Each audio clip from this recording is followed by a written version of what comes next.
애초에 신용이 낮은 국가나 회사의 채권에 투자를 한다면 돈을 받지 못할 확률이 높아지기 때문에 신용이 낮은 채권은 안전자산으로 불리지 않습니다.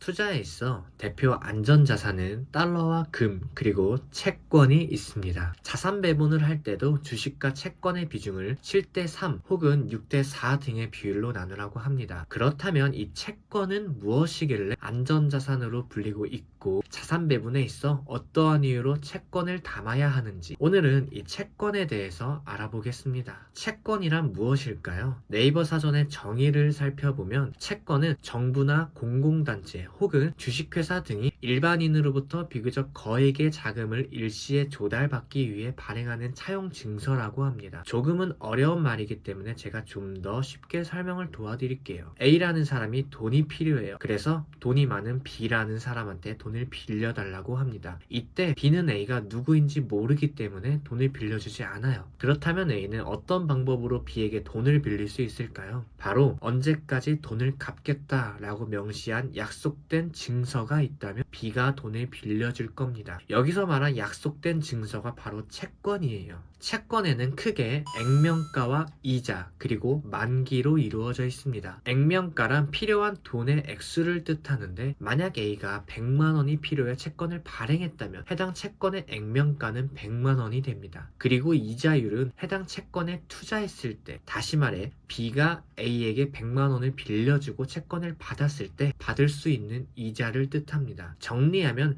A가 100만 원이 필요해 B에게 1년 만기 10% 이자의 채권을 발행했다면 B는 1년 뒤에 원금 100만 원과 함께 10만 원의 이자까지 받을 수 있는 겁니다. 이것을 채권이라 불러요. 그렇다면 약속으로만 이루어진 이 채권이 왜 안전자산으로 불릴까요? 앞서 채권의 정의를 살펴보면 채권은 정부나 공공단체 그리고 주식회사 등이 발행한다고 했습니다. 다시 말해 국가와 회사가 자금이 필요할 때 발행하는 것이 채권이에요. 국가나 회사가 채권을 발행할 때는 따로 정해진 보증된 자산은 없습니다. 단지 채권의 보증은 신용이에요. 이 신용으로만 발행된 것이 채권입니다. 시장에서는 채권을 무위험자산이라 부르지만 굳이 따지자면 무위험자산은 아니에요. 왜냐하면 채권은 신용으로 만들어졌기 때문입니다. 하지만 국가나 회사에 있어 이 신용이라는 것은 굉장히 두려운 존재이기도 합니다. 예를 들어 미국이란 국가가 자금이 필요해 신용으로 보증으로 한 채권을 발행했지만 만약 미국이 이 채권의 빚을 갚지 못한다면 미국의 신용도는 급격하게 떨어질 거예요. 그렇게 되면 미국은 또다시 자금이 필요할 때 돈을 쉽게 빌릴 수 없게 됩니다. 이러한 이유로 국가나 회사가 채권을 발행한다면 무슨 일이 생기든 최대한 갚으려고 해요. 반대로 이를 투자자 입장에서 본다면 채권에 투자한 투자자는 무슨 일이 생기든 돈을 받게 되는 겁니다.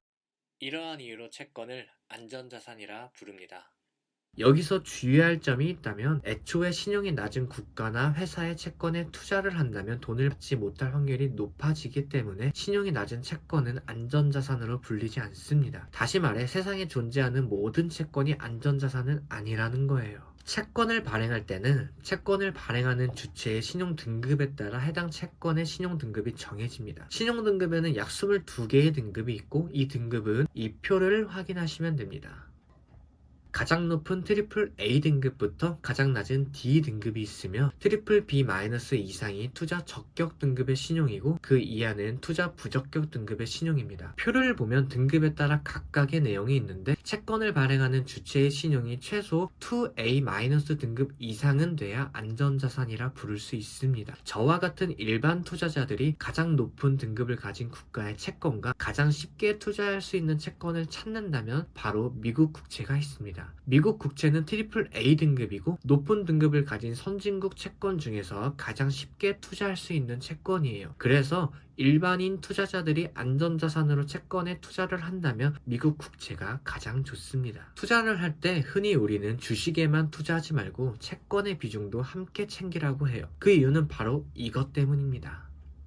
빨간 선은 미국의 대표 지수인 S&P 500 지수이고 파란 선은 미국 국채 가격입니다. 이 둘의 관계를 보면 서로 반대로 움직이는 모습을 자주 볼 수 있어요. 이러한 모습을 보이는 이유는 주식은 대표 위험 자산이고 채권은 대표 안전 자산이기 때문입니다. 시장이 좋지 않다면 투자자들은 위험 자산에서 안전 자산으로 이동을 하고 시장이 좋다면 안전 자산에서 위험 자산으로 이동을 합니다. 다시 말해 시장이 좋지 않다면 투자자들은 주식에서 채권으로 자금을 이동하고 시장이 좋다면 채권에서 주식으로 자금을 이동시킵니다. 이러한 현상 때문에 주식과 채권은 반대로 움직이는 모습을 보여요. 그로 인해 자산 배분을 할 때 주식과 채권의 비중을 나누라는 이유는 주식이 하락할 때 채권의 상승으로 전반적인 포트폴리오 수익률을 지킬 수 있기 때문입니다. 오늘은 채권에 대해 알아봤습니다. 최대한 쉽게 풀어 이해에 도움이 되게 영상을 찍었는데 다소 부족한 내용이 아닐까 걱정이 되기도 해요. 더 알고 싶은 부분이 있거나 궁금한 점이 있다면 언제든 댓글로 남겨주시기 바랍니다.